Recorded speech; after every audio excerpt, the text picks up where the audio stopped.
To Have Roots Will Travel. My name, Lisa Elvin Staltari, and I am a genealogist and a passionate traveler. For the last several years, I have been on this channel focusing my attention on les filles du roi, the king's daughters, and also les filles à marier, the marriageable girls, and trying to get to know these amazing ladies a little bit better.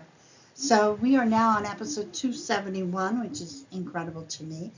And I just want to make sure that all of you know that I plan on doing however many, I think there's 770. I don't know how many actually came, and had descendants and all of that, but I think it's around 500, 600, so stay tuned. Before we begin, let me show you ways you can support the channel. You can subscribe, like, and notify, so that way you keep current. And you can also, if you want to help the channel expand, there's Coffee and Patreon. There's also my PayPal button on the YouTube, on my actual website, Have Roots Will Travel, which, by the way, on that website, you can go on there and get the index of all the episodes that have come before this. So it can be very useful to go. Also, if you're interested, it's not too early to start thinking about Christmas. If you're wanting to maybe give this as a gift, give me a shout out at least at Have Roots Will Travel, and we can see what we can do for you for a Christmas gift to one of your beloveds. So with that being said, let's get started and get to know our fille du roi of this episode. And so we come to episode 271, Marguerite Prevost. This is a viewer request. I do not have her in my files. Now, she is also part of a two-parter that I'm doing with her sister, Elisabeth Prevost, who would come later. Marguerite came first. So let's get to know Marguerite a little bit better. Marguerite was born in 1649 in Rouen, Normandy, from the Church of Saint Nicolas. Her parents were Adrien Prevost and Marie Leblanc. Rouen is a city on the River Seine in northern France. It's the capital, actually, of the region of Normandy. And Rouen has an amazing historical story. And as at one time the largest city in medieval Europe, it played a prominent role in both English and French histories. From the 11th to the 15th century, Joan of Arc herself was tried and burned alive here in 1431. Rouen is a city of both cultural and educational significance. And it is from this area that the Statue of Liberty sailed in June of 1885. So the Church of Saint Nicolas no longer exists, but it was built in the 12th century, rebuilt in the 15th, and a little thing called the French Revolution damaged it, and it was closed and destroyed by 1840. The steeple was moved to a church in France, and the stained glass to the York Ministry in England. So this is kind of an interesting, you can actually trace this church, if you will, if you go somewhere else, because parts of it still exist. So Marguerite would sail on the Jean-Baptiste on June 30th, 1669. She would come to New France with a dowry worth about £250. The groom that she would select and who selected her, Martin Poisson, and he was born in 1633 in a commune called Saint-Léger-du-Bourg-Denis in France. His parents were Laurent Poisson and Anne Picard.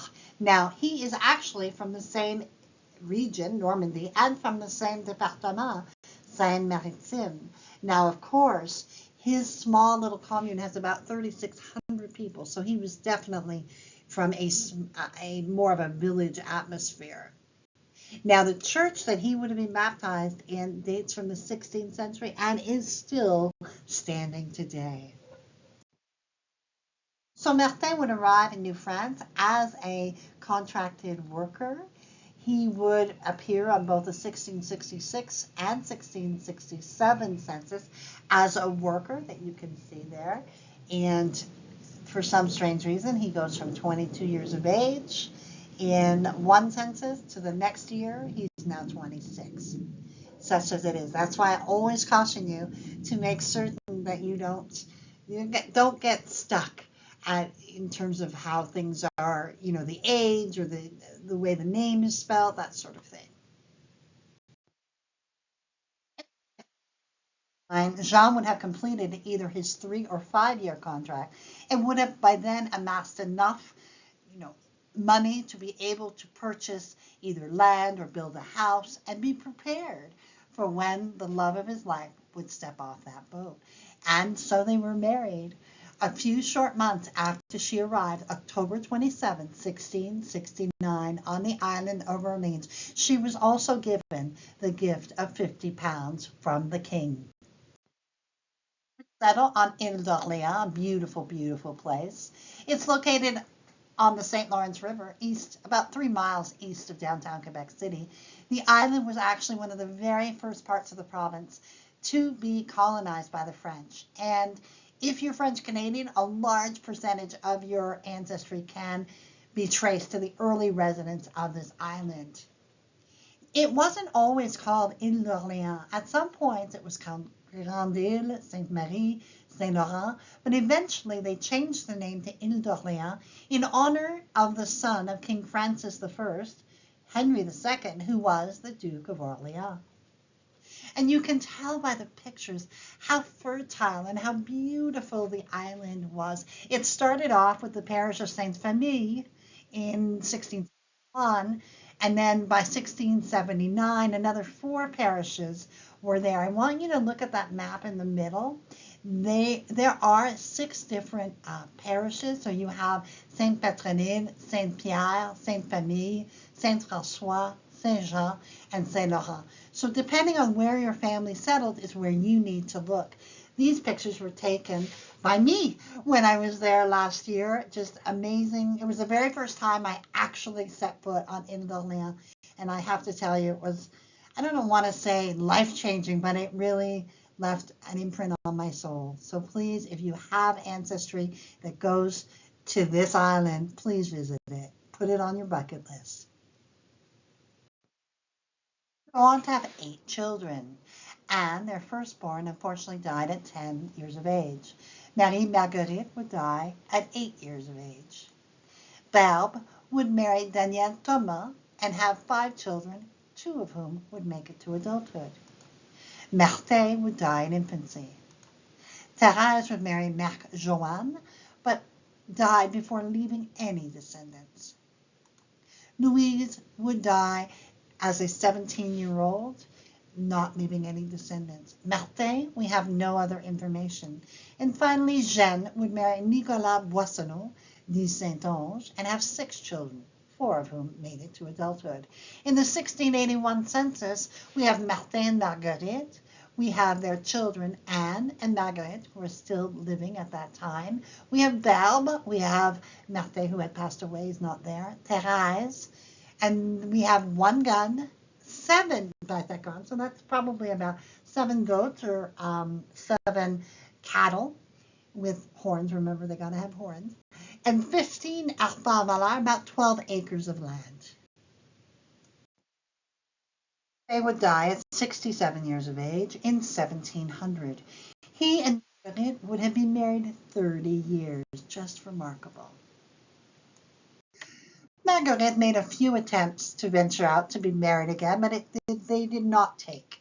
She would remain single until her own death at 69 in 1718. She is buried at Saint-Jean alongside Martin.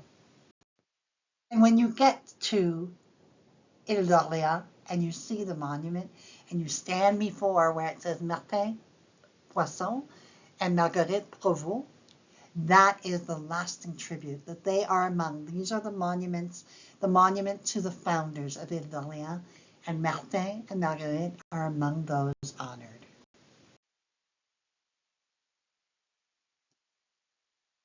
End of episode 271. Marguerite's life is a study in enduring, in survival, in making certain that she continued on despite the loss of her children, the loss of her husband, and she managed to be a pioneer in Ile d'Orléans, and for that we are forever grateful, and we bless her contribution. We are better because she came to our shores. So thank you, Marguerite. And I also want to say thank you to my patrons and supporters and subscribers. You truly are amazing to me, and I am so very, very grateful to each and every one of you for your support and your sometimes criticism and sometimes way to go, girl. Whatever it is, I love it. So thank you so much to all of you. And with that being said, I will see you on episode 272, the double feature of this particular episode series. And we will be exploring Marguerite's sister, Elisabeth. Until I see you on episode 272, I will say au revoir.